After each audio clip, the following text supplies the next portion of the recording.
Coming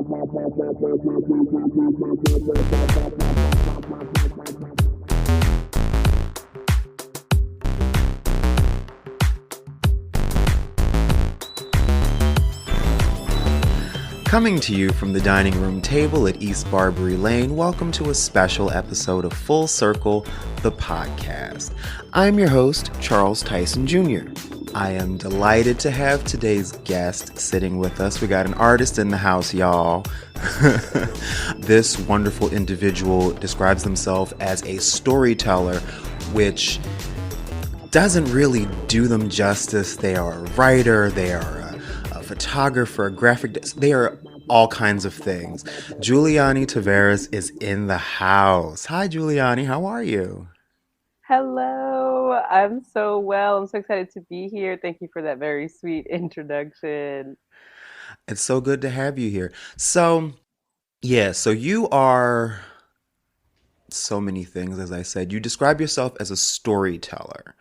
What are the things that compose that broad term? Break it down.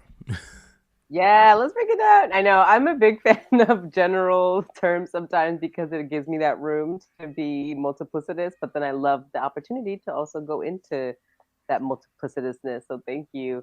I think for me, I use storyteller because it feels like that's the thread that connects all the things that I'm drawn to do and create and express. And so, yeah, I also say, I'm a writer. I've been writing since I was like 9, reading since way before that. And according to my mom, since the womb, because she would take me to the library. And I'm like, thanks, mom.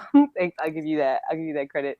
And I also, do photography. I'm like having some fun with videography recently, just like letting myself try new things and new mediums.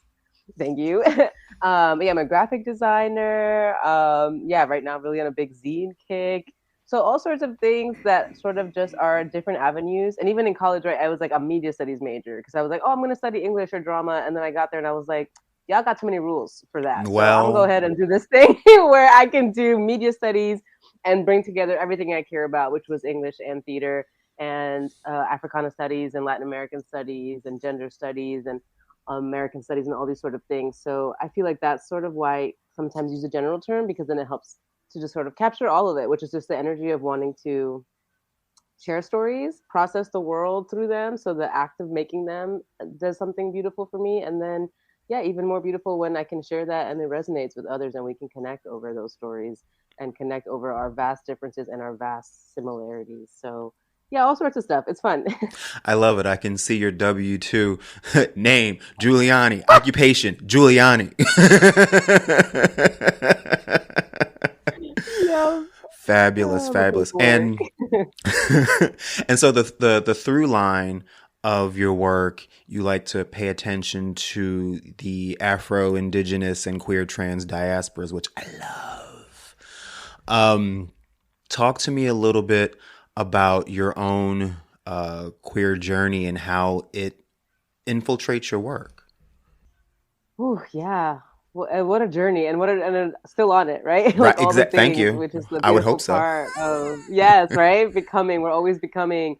I think, it's funny, like I feel like we're always finding that language after the fact, we're experiencing the world, we're embodying our spirits, and then we make sense of it. As someone who loves words, I also am like, sometimes I struggle with them and then they come later. So I think I can describe my work and my journey with those terms now, which I really appreciate, right? Naming things helps us ground and find that clarity. But growing up, it was just like wanting to express who we are, and make sense of the world from whatever entry point we arrive at it through.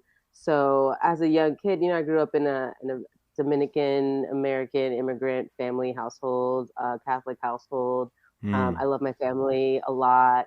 And also, that comes with its narratives and its sort of norms and traditions and survival strategies and all sorts of things. And so there was, I had a lot of love growing up, and also I was repressing certain things. There was some repression happening, and I think part of think when I'm trying to send some love back/forward in time to my younger self, who just we find our ways to survive things. So I feel like and I still have the tendency where I'm like, I focus on what I can control and what I can vibe with, and I go there. So I was like having a great time, in middle high school, but I wasn't grappling with this thing. I think because I knew that I wasn't quite safe enough to do so yet. So then when I went away for college, I was the first one to sort of do that, right? I was the first one to do. My older sister went to school.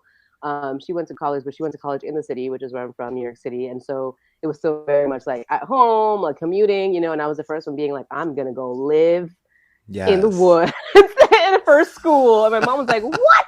The mom who wouldn't even like let you really have a sleepover On ever. She was like, you got a purpose? bed at home. Yeah, right. I was like, and I didn't go that far. I went like an hour and a half away, but it was enough. It was enough to then have my own space, have all suddenly this terrain to explore.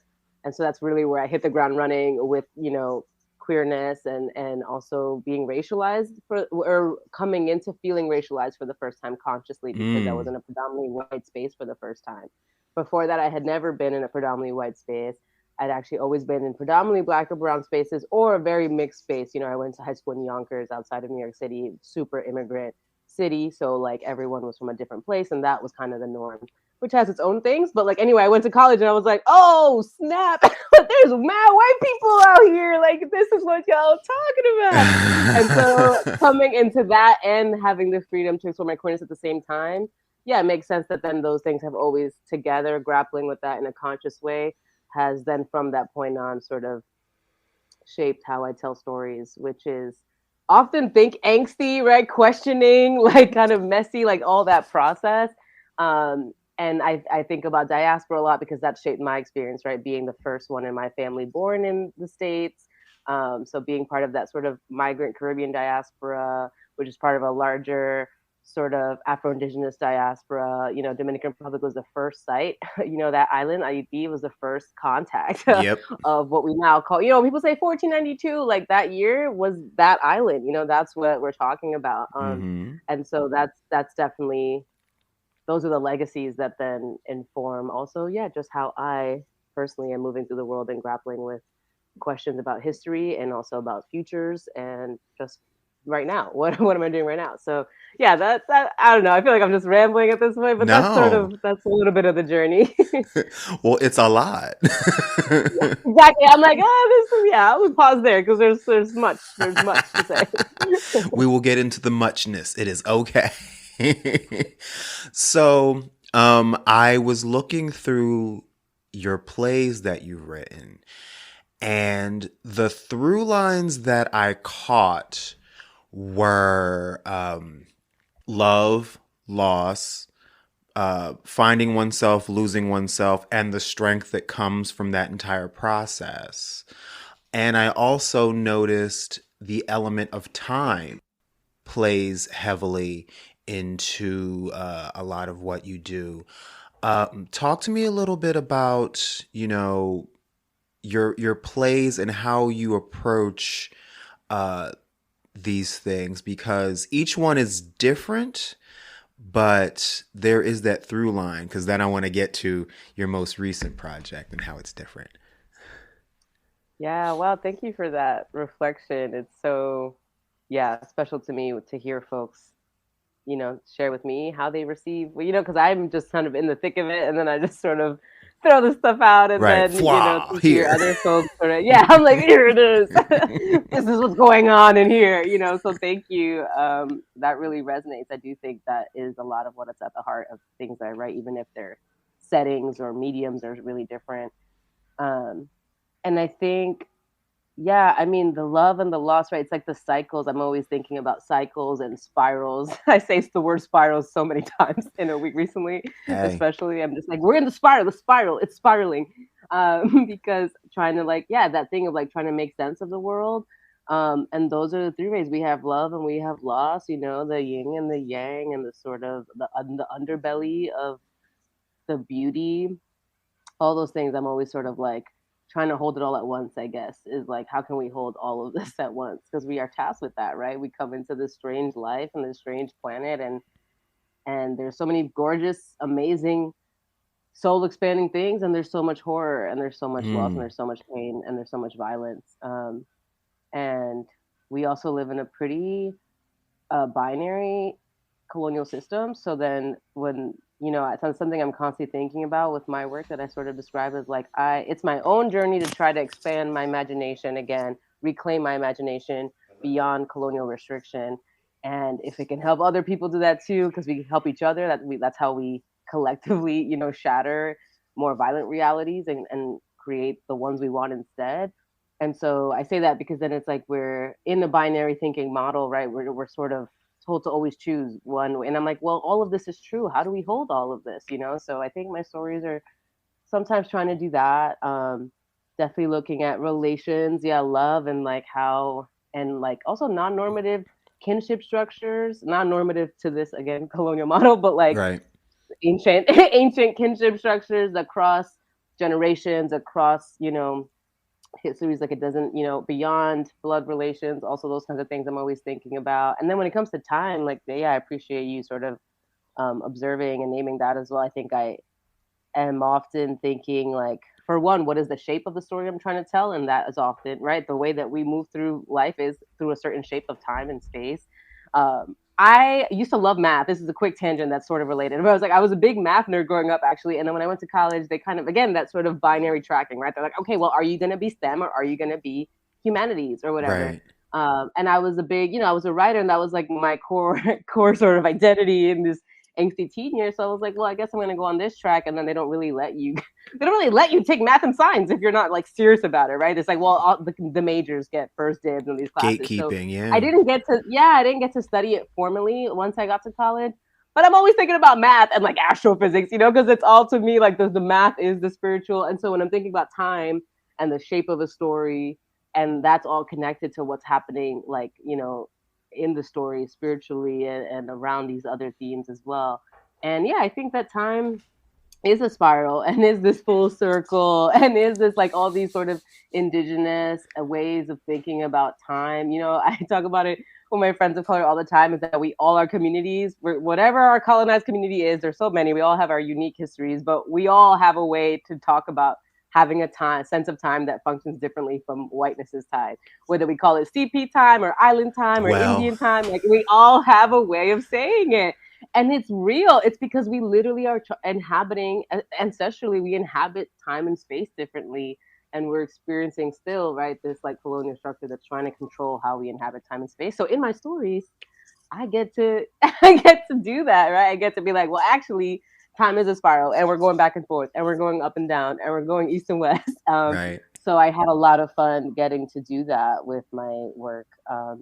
So yeah, I think those are all very astute and loving observations of what's going on in there. That Thank sometimes I you. don't know in the sometimes I know in the moment, and sometimes I don't even know in the moment. And then I look at it and I'm like, oh, that's what I was trying to make sense Well, of. yeah, because sometimes you're too busy doing the thing to look at the thing being done, Yes, And something you it said is. just struck me.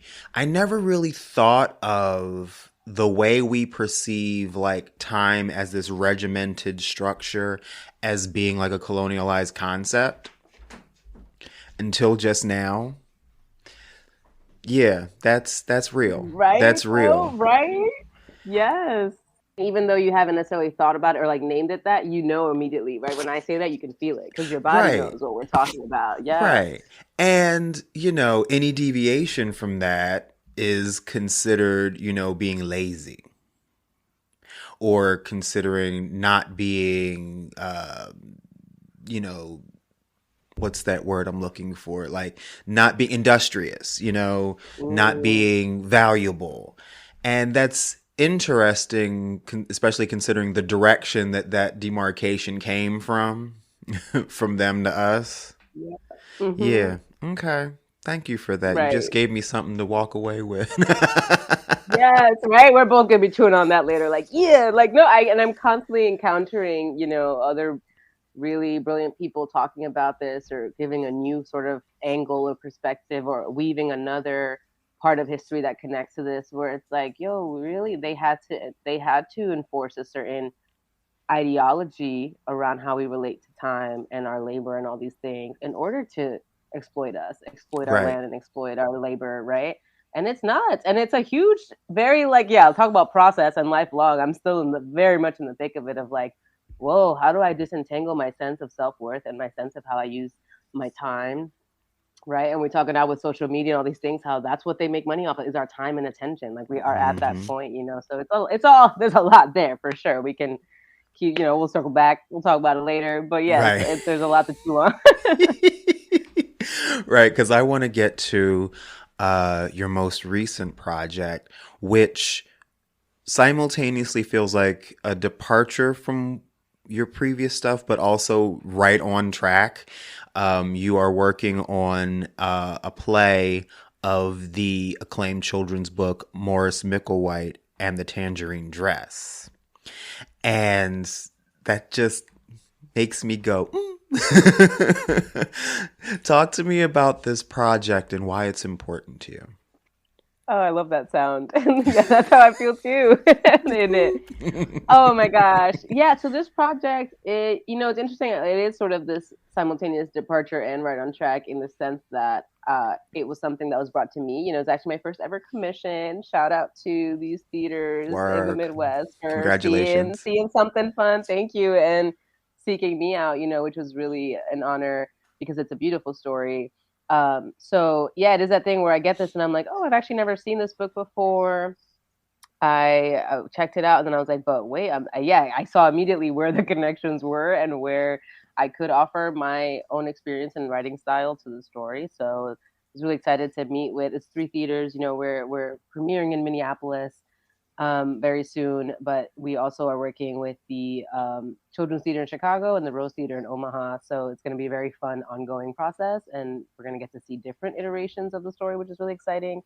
Um, but yeah, it's a really beautiful story about a young boy who is so in his childhood magic, in his like imaginative, like sensory experience, which is I think a huge part of what the medicine that children have to offer us. And he's in that energy, and then he experiences pushback and conflict because among the things he enjoys, right, is this beautiful, shimmering, cool sounding fabric that Mm. sometimes I say happens to be in the form of what we call a dress. Again, because we have to acknowledge that these are all socially constructed Right. ideas. Right. And kids are not thinking about that stuff. We teach them, which is we have to be aware of like what are we teaching them is the social context, right? They absorb it from us, but they're not born into the world being like, yes, these are the categories and things, right? Those are Right. all taught. So this kid is not there yet. It's just like loving it. And I love the way in the book it's described that it's like he's drawn to it because it's the color of his mom's hair and tigers Yes. and sunsets and it sounds so nice. Like that is such a beautiful,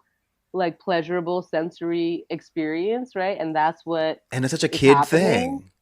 Yes, it's like just being delighting. Like I just became a titi in the last year. I have a delightful nibbling who I'm obsessed with named Isla. And I love spending time with Isla because that's what's happening is that I'm being called to be as present and like miraculous eyed as this baby, right? Who is seeing everything for the first time, who is just like enjoying these things. So I love that energy.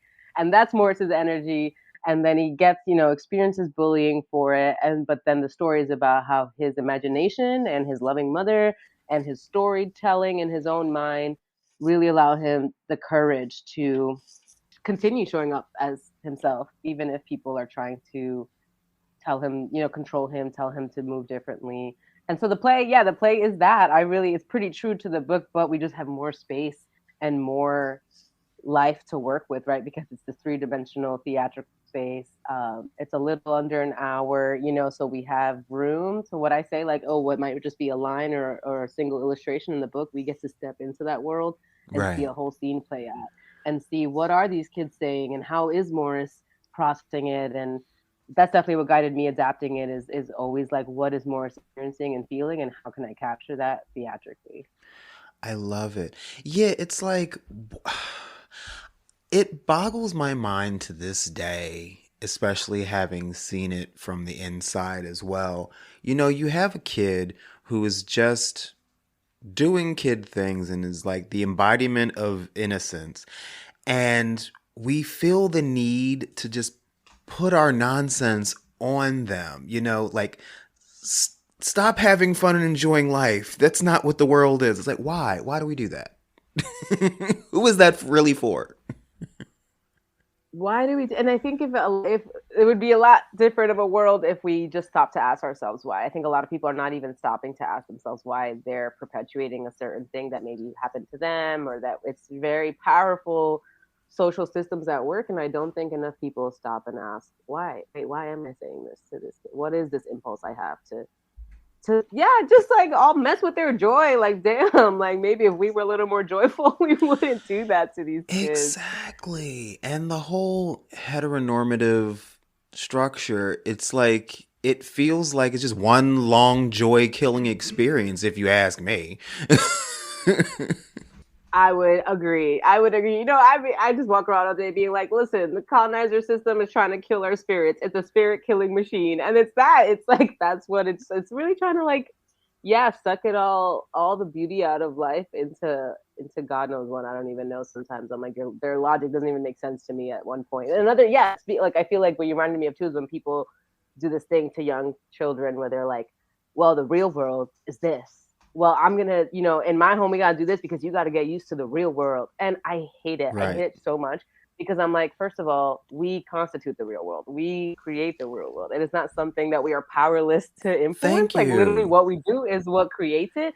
So when people say that, it's such a like defeatist sort of like, and I get it. I have so much sympathy because I think it's people coming from having been beaten down by the world in whatever way. And then they kind of perpetuate that sort of bitterness or despair, and it's like I understand, and it's our duty not to do that to these kids, Right. like we have to do the work to keep our spirits as joyful and alive as possible. And then again, this is why I say that children are medicine, because they remind us that that's where we come from, that's how we start out, and that we can be that again. Right. And so I hate that stuff because I'm like, we are the real world. We make the real world. And even if there are going to be hardships outside of the safe space you create for a child, that does not mean that you should recreate that hostility in that home or in that school environment.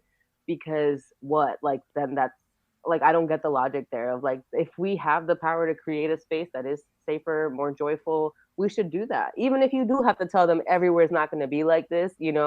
Let's talk about how to defend yourself and how to squat up. But Right. like Right. I Right. think we have the power to yeah, create a different reality for these kids, and it's our responsibility. It is because, I one of the best quotes I heard recently was we should never be a child's first bully. Don't be your child's first bully. You know? And it's like that right there. Right. Because yeah, the kid is going to go everyone goes through things because it's impossible to go through life without it. But it's like if you're going to be given this burden to carry anyway by just virtue of walking around on the planet, why give them more weights? Now I got to carry that and this. Right, exactly. You're just making it heavier. You're not making them stronger for it. You're just giving them more that they have to struggle with, and you're also not giving them a safe or loving place to come back to when they are recovering from that. You know what I mean? I'm like, we can create that for them. That's so profound. Yeah, don't be their first bully. And it sucks because I do think some people do it thinking that's gonna toughen them up, or like, and it's like Right. that's not Like you're that's not how that helping. works.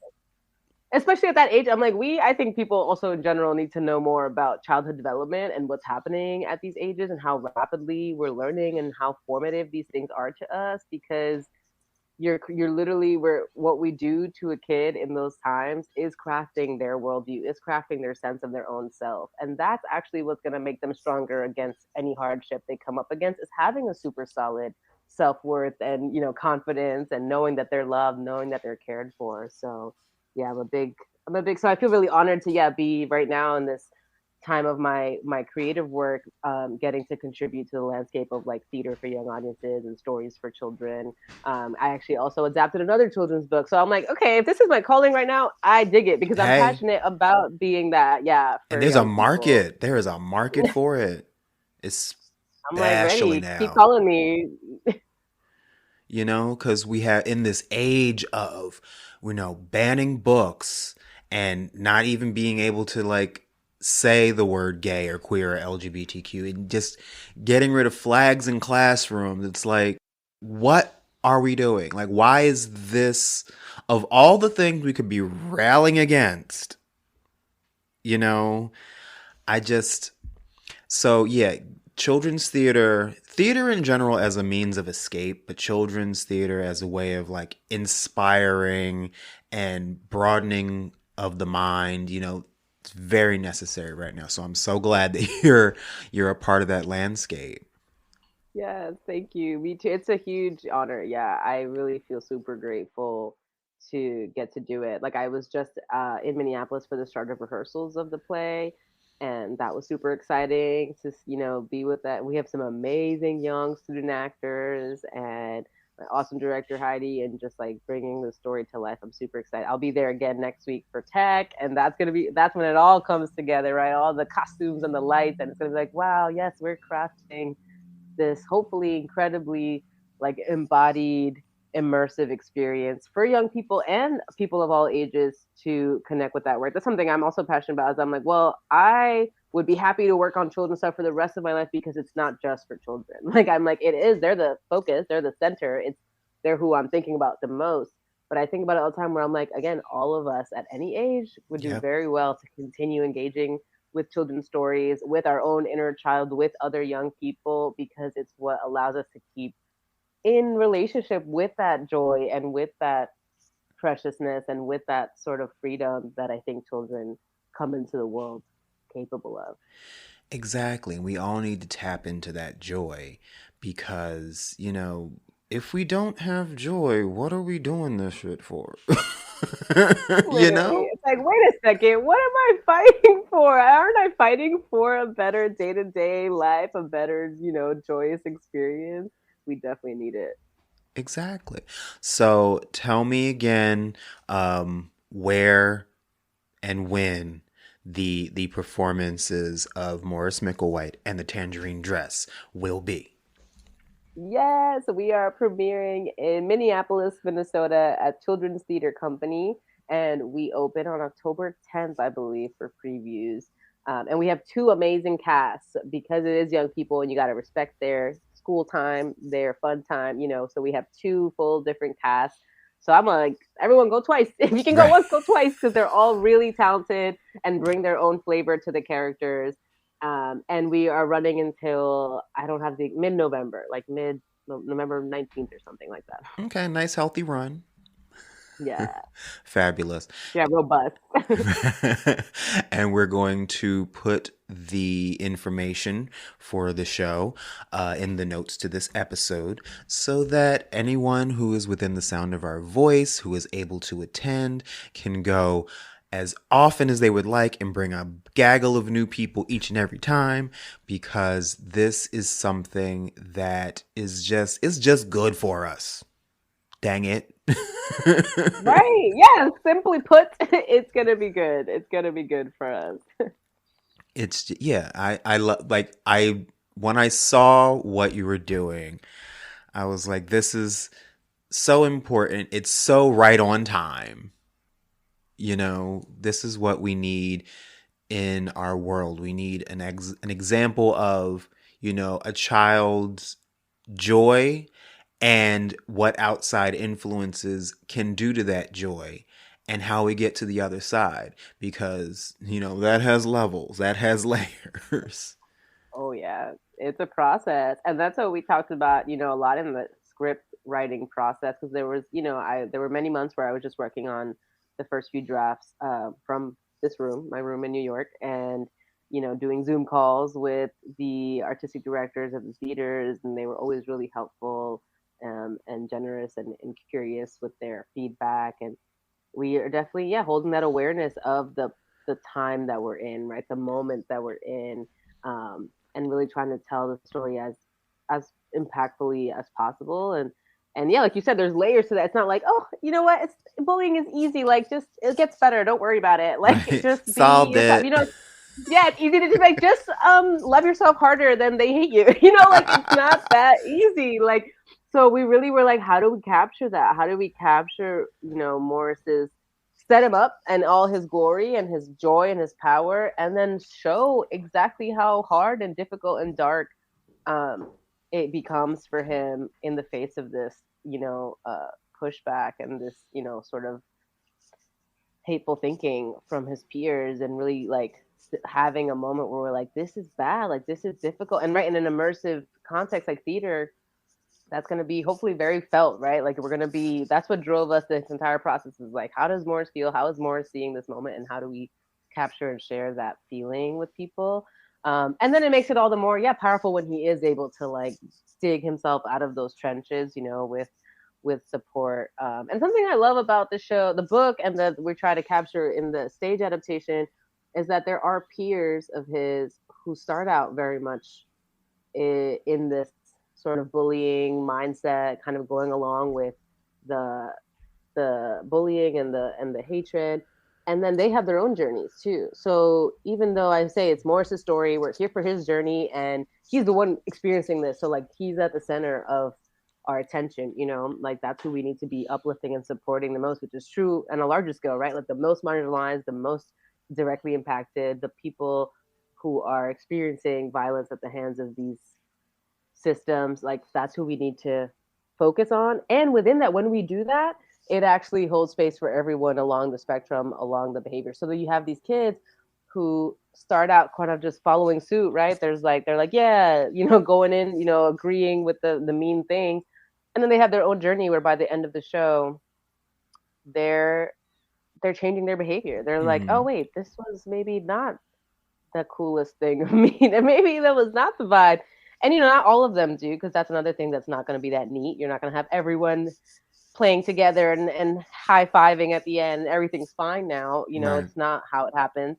But there are a couple people who have that journey, and there's a teacher character who has their own journey. So I'll also say, like, I feel like there's a lot there. And again, this was almost all of this was already in the book, and we're just sort of deepening it and highlighting it. We did add the teacher character, so that's fun. But like, I think there's whoever's in that audience, there's going to be someone, at least one, if not many characters that they might resonate with, because we all are capable of doing that harm and of internalizing these ideas and systems and then perpetuating them without thinking about it, you know.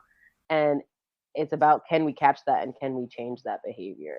And so I love that aspect too of the story, that we're speaking to that. And it's like, no, you know, we're gonna make mistakes, we're gonna hurt each other, but every day we have the chance to like get up and make a different choice and move differently. Yeah, that's one thing that we talk about a lot on this show. The idea of you have to leave a window of grace for, you know, allowing people to evolve and change, because it's so easy to fall into the pattern of, you know, oh, I heard what you said, you're X'd, you're canceled. You know, you have to you have to give room for people to recognize their faults and make the effort to change, and we have to acknowledge that people have the capacity to change. So that is a good message, that, you know, you can start here and you can end up here. We Anything that doesn't grow is dead. Period. Look at the natural world. You make that plant metaphor, as I always do when I need to make sense of things. It's so true. I love how you said that, because it is that. It's like that's what being alive is change, is growth. Otherwise, yeah, we're like, oh, there's no more heartbeat here. There's no more leaves sprouting. It's that, you know, like there has change and growth has ceased, and that's what death is. Right. And so it's like if that's what being alive is, how do we support each other in that?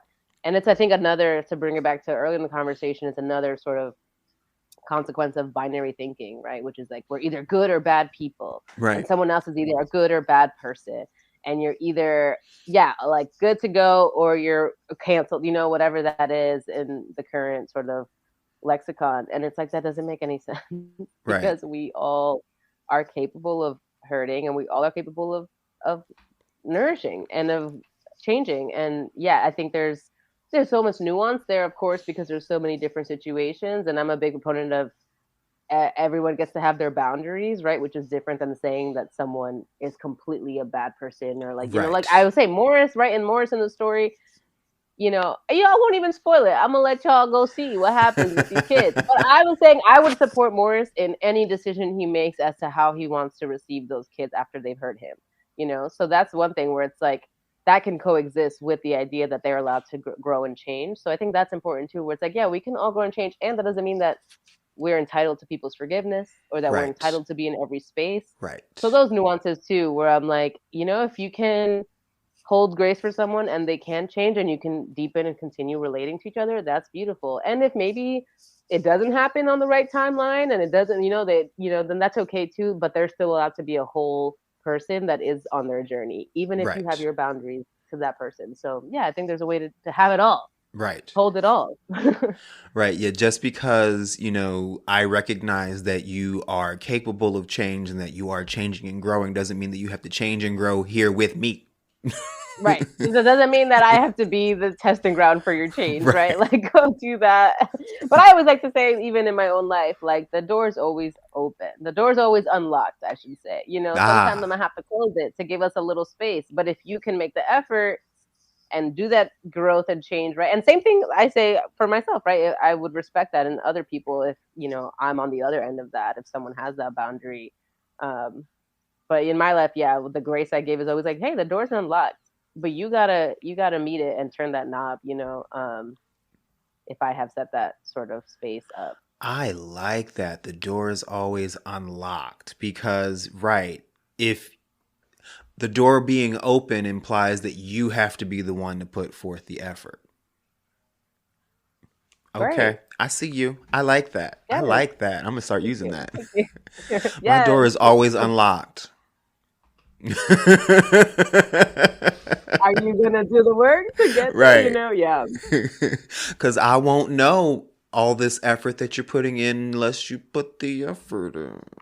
Unless I see that knob turning, for sure. Because Uh-huh. sometimes people like to be like, "Give us grace. It's hard. I don't know pronouns, this and that." And it's like, for sure, for sure. But if you're just saying that every day and literally not trying anything at all or doing anything differently, then I'm not seeing the walk to that talk. So we gotta, That part. yeah, be real about the boundaries too and about the work that goes into it. But yeah, always have that grace for each other because that goes down to what we share in all of us in being alive and being messy humans is that Yes. we're figuring it out. Yeah. Yeah, we talk about that a lot. The difference between doing the work and being seen doing the work. Because sometimes people put more effort in the being seen part. Yep. Whereas, 9 times, well, I'll say 8 times out of 10, if you're busy doing the work, we don't see you because you're doing the work. But the work's getting done and we see that. Exactly. Yeah. So say what we see is the down the line, the fruits of that labor, right? Right. When the behavior has been changed and when we're treating ourselves differently and we're treating each other differently, that's what we see what the work is. But if you're just out here more focused on the image or the talking about it, listen, I know because I got a nice, strong kick in the butt lesson of that working for nonprofit out of college. Like Shoot. that's the culture there is allows like, oh wait, y'all are much more concerned with the image of what you're doing. That's And you're real. attracting all these young queer people of color who are drawn to your message because you say that's what the message is. And then we get there, we'll be like, there's not a lot behind this curtain. There's not a lot behind this message, and that's Right. very real, having to discern that. Yeah. Yeah. And then there's that also, you talk about nonprofits. Yeah, that's the thing. Because sometimes, where the image does have a weight and a value. So that is something important to be working on. But it's like you have to find that line where you don't let one thing suffer because the attention's going to the other.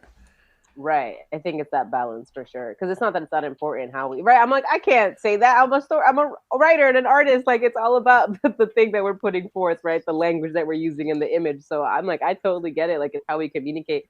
But yeah, at what point is it weighing too much in that, it's getting that imbalance where we're not actually also embodying what we're saying. It's something I think about all the time. I'm like, I can't just sit here and like, write my little stories and not be actually trying to change how I move through the world and how I treat other people and how I show up every day. So definitely back to that back to that. I call Right. it the ambidexterity of life. My dad is ambidextrous, meaning he's left-handed, but we live in a right-handed world, so he had to learn how to use his right hand. Right. And I'm like, damn, why don't I have that skill? But I like to think that I have it in a metaphorical sense. I agree. I'm the same way, literally and metaphorically. Um, because, one of my favorite personal quotes, I like to think I made it up. I hope I did. And it's the only thing I ever say that is, even though I'm lying by saying this right now. It's one of the few things I say that is completely in absolutes. No one is ever always anything. Yes. Wait, I gotta write that one down somewhere. Of course, I know that. No one is ever always anything. Right. That's juicy. That's good. You know, it's like you might be very strongly this or that, but you can't just be that because that's impossible. You know what? It comes back to because otherwise we're dead. Otherwise, we're not vibrating with life. Like change. If life is change and growth, and that's what I see. When I look out at the non-human world for solace, like that is true. We can't. We're always because we're always in relation to whatever is around us. So how can we ever only be one thing? No one is ever always anything. Right. Yes. That can be I your love personality. That. I'm quoting you. Thank you. Your personality, your gender identity, your sexuality, your political affiliation. Like you can't just put all your eggs in one basket. Right. And that to me, I feel like really resonates as someone who struggled with like labels kind of my whole life, and it's funny because I do love language so much. I'm a writer. And so I know that, again, we're talking about the importance of those labels, right? We need to name things, and that's how we make sense of the world personally and collectively. So it's like, I get that. And then I've struggled with them because it has felt like, oh, if I say I'm this, do I have to be this forever? Am I boxing myself into this thing? So even as a queer person, I generally just kind of use queer or trans as umbrella terms because I'm showing up differently every day to what Right. my relationship to those things. And then, catch me on any day and I might say gender fluid, agender, two spirit, I have these other words. And again, they can have usefulness for us because language is a tool. But if no one is ever always one thing, then it is very stressful to then have to act like we said this once, so then that's who we'll be, right? Again, that's so that trying to like fix us in place when everything is movement. And that fluidity, I think, is very precious to life. Everything is movement. Come on, language. We out here, even as I'm like, words are so confusing and terrible. And then it's like, and when you put them in the right order, it can feel really good. Well, and that's funny because I was looking at a conversation the other day. Someone was talking about, pronouns and gender identities and like, oh, those are made up. Those are made up words. And then the person was like, all words are made up. That's my favorite rebuttal. It's all stop. Everyone stop, breathe, think about it. They're all made up. But it's so funny because it's like I think about this, like people think whatever they're born into, whatever they're like socialized into and their brain establishes as the way the world is, that's what they're holding everything up against. Even though before they were born, there was so much going on. I always say, I'm like, we're born into this thing and we think that, we let it convince us that it's the only way the world has ever been or ever worked. Right. When literally the point of learning history is to see that so much has happened and that so much spirals, and how can we learn from that, and grow with intention versus just chaotically, because Right. we're going to change and grow regardless, right? You can try to resist it. You can try to stop the world from spinning. You can try to be the same exact person your whole life, and it's just not going to happen. So I think that's it's such a good reminder for people. It's like, it's all made up. Right. And it's so empowering to remember that, because then you remember that you can help shape whatever we're making up next. Exactly. It's like we're a fraction of a blip within the fraction of a blip. So how can this be it? Right. It's so real. Again, this is where this is how we end up in the astrophysics very quickly, because then you're also thinking about the solar system and the universe ever expanding, and you're like, whoa. Right. And this is why I'm like, sometimes our brains can't handle all that, which is why we create containers and structures around things. So that's another thing to balance.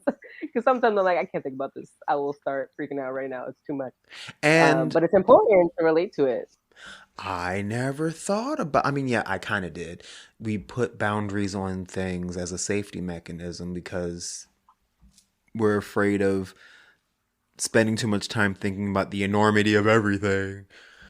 Because it is overwhelming. I'm like, the brains are weird and they got to have their own little structure so that they don't self-implode, right? Like if your brain starts thinking about itself, that's always weird to me when I'm like meta like that, where I'm like thinking what my brain's doing and I'm like, my brain is doing that. Right. What? So like it is the point where it's like it gets too big. And it's like, I think that's another dance, right? That's another balance. Like I have one of my elders talks about, the balance between structure and order and creation, and that's the conversation that's always happening. So it's like another thing where it's like we're not trying to have the binary sense, and we're not trying to have over dominance of one over the other, right? Because that's where we start to see things kind of get kooky. But when those things are in constant conversation and in finding that harmony, then that's where we can be in a sweet spot, I think. And I don't think humans are there right now. I think we're in a not so sweet spot, but we're trying our best, maybe. Exactly. It's funny. I was sitting here, we were talking about, the boundaries we place on ourselves. And the image I got was that of a goldfish. Like you have the goldfish and they're in their fish bowl, and like to the goldfish, this is the entire ocean. Right. And then if you Oh. dump out the fish bowl into a bathtub, it's like, whoa.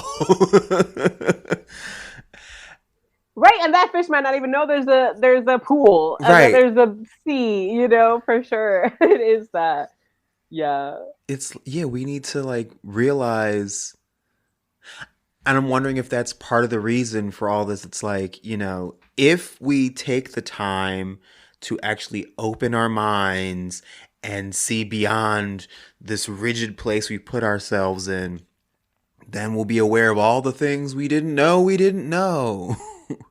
And a lot of people, they cling to their mistakes because they spent so long making them.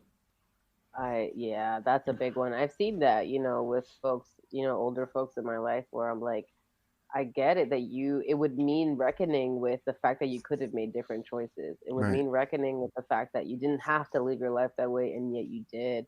And that is super scary. So I have a lot of sympathy for that because I think that's something I was going to say the fear is a big part of it because when you open, right, that goldfish could go from that bowl and go into that tub and be driven by fear because they've never had that much space before, and where do I go, like that's very real. And I think that's where we come back to like how can we support each other and Mm-hmm. nourish that courage in one another because it is scary and we can't do it alone. It's we're not nothing. We don't come here to do anything alone. That's a very Right. glorified story right now under the system. Oh, the self-made and the genius and individualism, and it's like that's another thing we have to balance because it's like we literally can't do anything alone. Right. I saw a video once that was like, you come into the world and first thing you do is cry for help because that's our number one skill is to communicate with each other Yes. as humans and get help from one another. And that's beautiful. And what happens if we think of that as beautiful instead of as a weakness? And so I'm like, it is scary. It is scary. So that's why I try to like have that sympathy and be like, I think that's what I do in my stories too, is try to show that it's possible and that it's not just scary, Right. that it's worth the risk because on the other side of that fear and that risk is an even better world. That even if you've spent 50 years living one way, if you're still here and you still get the gift of waking up every day, that means you have other days ahead to maybe live a different life. And isn't that exciting, even if it is scary? I try to really channel that in my storytelling because I think it's maybe one way to help people with the fear. Right. And see what you're doing to me. So I'm sitting here thinking about Oh, the spiral, the spiral, yes, the spiral. yes. Like, that I don't want to say common story, but it's a story that comes up frequently, especially in sci-fi, about how in the future, we are collective energy. We're like a hive mind kind of thing. And, I find that to be both comforting and frightening. And I feel like that is where we might ultimately end up. But it's like you look at where we are now and you're like, how is that even going to be possible? That's why in these stories, it's always like 2, 3, 4, 5, 6, 7,000 years in the future. Yeah, they're like very long time from now Right. we'll be able to do this. No, it is, I mean, I think, it's yeah, there's no clean answer to these things that we grapple with because it's like it gets to these really philosophical things of like, whoa, why are we here? How are we meant to be? How are we supposed to be relating to each other? But that's something that I kind of struggle with because I'm like, maybe there is no supposed to, which I've been trying to let go in my life in general. Like, what am I supposed to do? And so I'm like, yeah, I don't know how humans are supposed to end up. I love sci-fi for exploring those possibilities and giving us these beautiful sort of little like kaleidoscope looks into ways it could be. Um, But yeah, I can see why it would be scary, the hive mind thing too, because I think it's the sort of imbalance of like, oh, if we're too collective or too individualist, something is gonna we're losing something there, you know. And so I'm like, is it?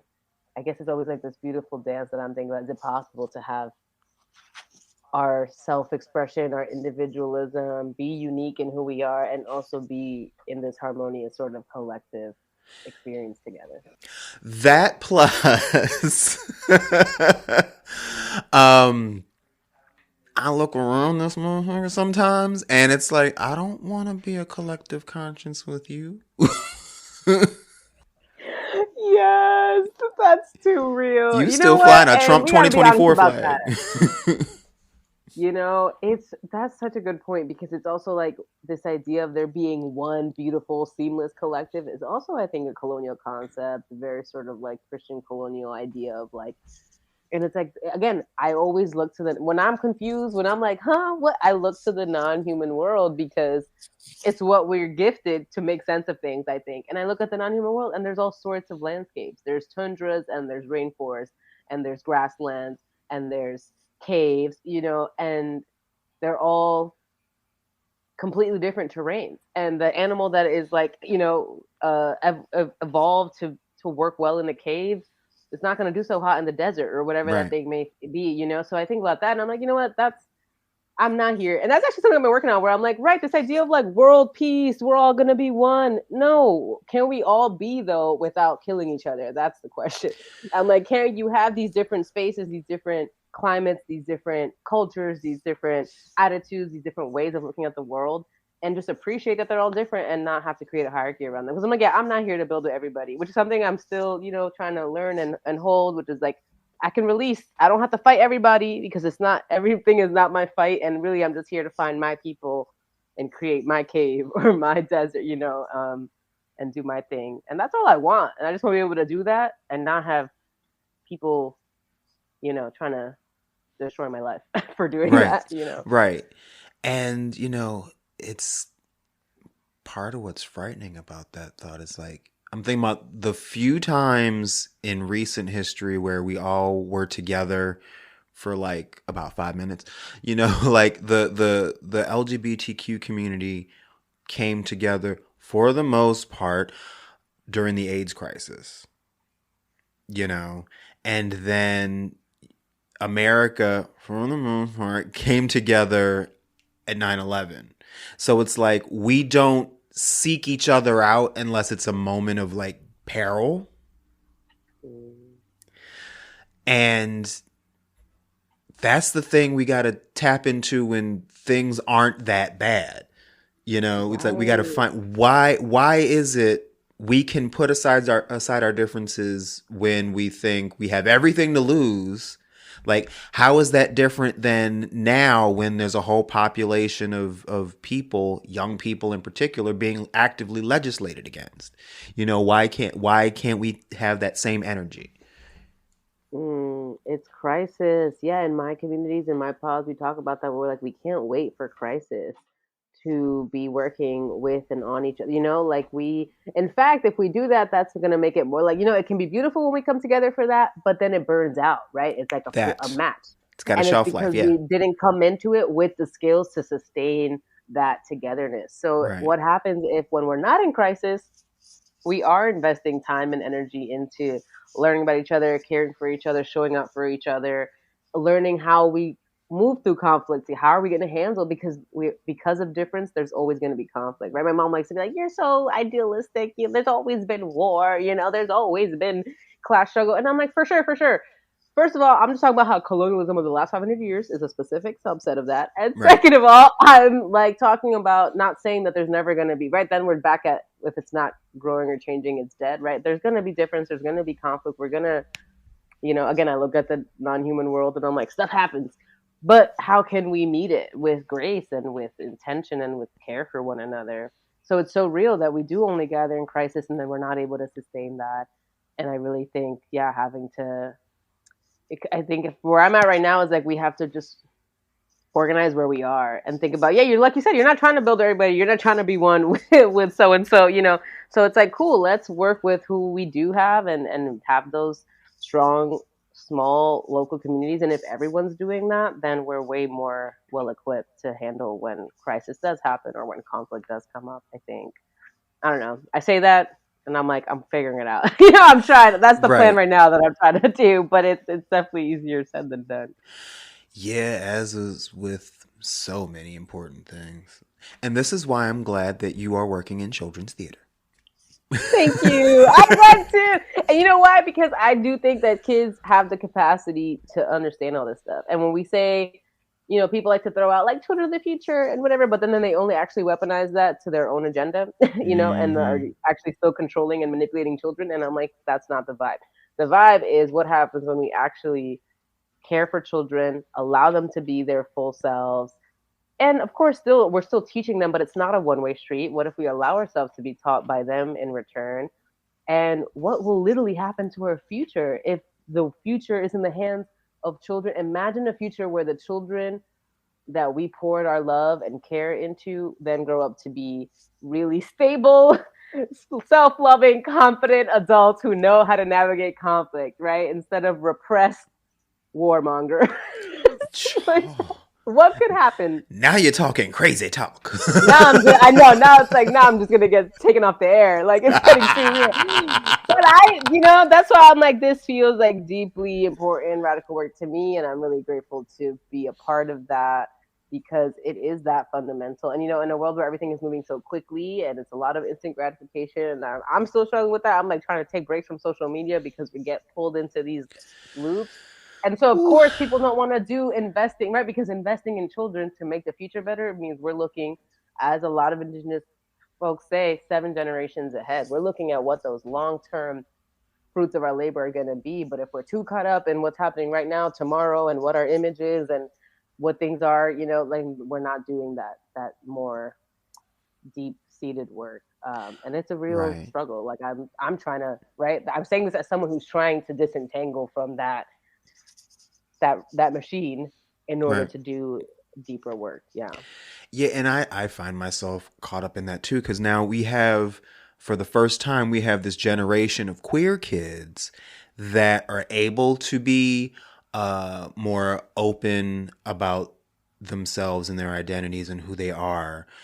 And with that comes a sense of entitlement that we've never seen before.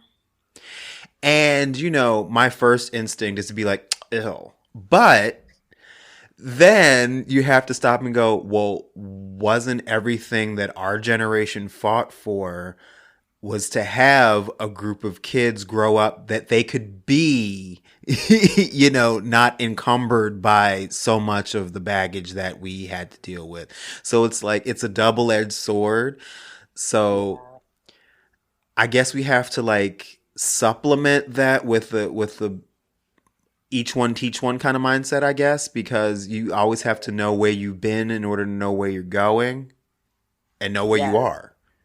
Right. Right. And I think that's true for all of us. I'm like, that's so real. Like, and I think, but it's really powerful that you can stop and recognize that, right? Because like earlier we were saying, what happens when we don't take that moment to recognize what our reaction is or what our impulse is or where we're kind of reacting to something, then we end up just acting a little bit more brashly. So I think it's powerful when we can like notice that, oh, actually, I'm feeling a little bit of resentment or a little bit of whatever because I had to go through this thing and these kids don't know nothing about that. And that's a very valid thing, I think. And I think that's where we come into intergenerational conversation and why I really like to have intergenerational characters and relationships in my stories, because it's so crucial, right? It is crucial to exactly what you said of like being able to hold what it took, the gravity of what it took to get where we are and also what's still to come, and have that mutual respect for each other. Because I think it's about that two-way street, right? Because I'm like, yeah, I don't want no kids out here running around entitled, having no respect for what came Right. before either. But yeah, we have to teach them that and we have to cultivate that. And I think that's the power of having, yeah, more local community spaces, more international conversations. But of course, with queerness, it's so difficult because we have lost so many elders to the AIDS crisis, to state violence. It's not an easy thing. Like, I don't have a lot of queer elders that are actually elder, like Right, that's right, right. that's a whole thing that we're also still recovering from and have to have, I think, grace for ourselves as a community, where it's like, oh, we're so constantly attacked and shattered, because it's a threat to the system that we want to express ourselves freely. And so it creates a lot of hard context for having those conversations across generations. But yeah, I think we just gotta keep trying to talk to each other, right? And hold that's why I say it's powerful to be able to just like pause and understand where these feelings are coming up for us, and then be able to like be like, okay, look, kid, Right. this is why I'm a little not loving what you just said, but I understand, and I'm glad that how can we have that conversation together? Yeah, we gotta hold space for each other. We have to create a culture where learning from each other is cool. Right. Instead of right now, I feel like it's a lot of like, it is not cool to change your mind. It is not cool to admit a mistake. It is not, right? This is why you see people saying some wild stuff and then doubling down, even when people try to be Mm-hmm. like, which I understand is, again, made very complicated by the internet and by the fact that it's like strangers yelling at each other across time Yeah. space a lot of the time, which is why I struggle with the like sort of vastness of like the public internet space. And right now I'm like, I can't really be on Instagram because it's just overwhelming, or like TikTok, even though there's so much there that's valuable. Like I feel like I've learned so much on TikTok too. So it's like, yeah, how can we have the usefulness of these tools and the internet and stuff without the sort of vitriol? I don't know if it's possible, but we can try to have our own boundaries, I guess.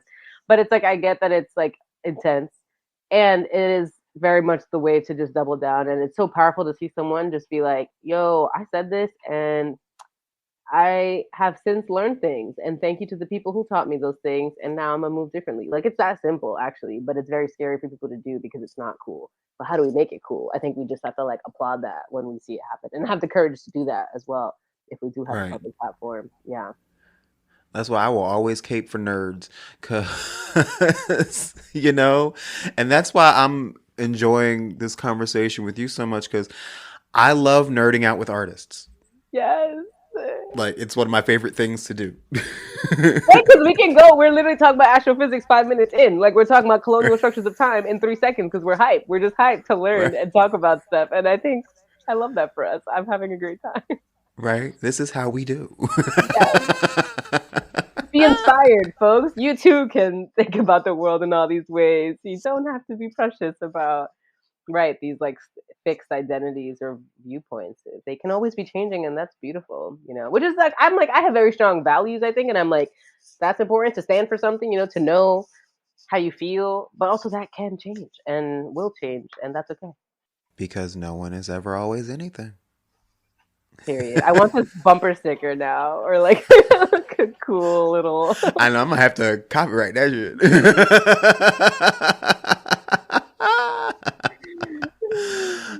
Well, Juliany Taveras, this has been delightful. Seriously, thank you for like just inviting my rambles and like how I'm thinking about stuff. It's really fun to talk about it with you, and I appreciate all of your insights and gems as well. This was so cool. It's fun because this conversation is basically what I expected, even though I didn't know what to expect. See how that works? See how that works? Yes, exactly. So again, we are going to put the information about the performance of Morris Micklewhite and the Tangerine Dress in the notes of this episode, as well as links to how we can learn more about you and all of your work, because, you are a fascinating force and figure in the autistic landscape. Wow, that alliteration though. Thank you. I appreciate that. Thank you so much. Thank you. Full Circle is a Never Scared Productions podcast, hosted by Charles Tyson Jr. and Martha Madrigal, produced and edited by Never Scared, executive produced by Charles Tyson Jr. and Martha Madrigal. Our theme and music is by the Jingleberries. All names, pictures, music, audio, and video clips are registered trademarks and/or copyrights of their respective copyright holders.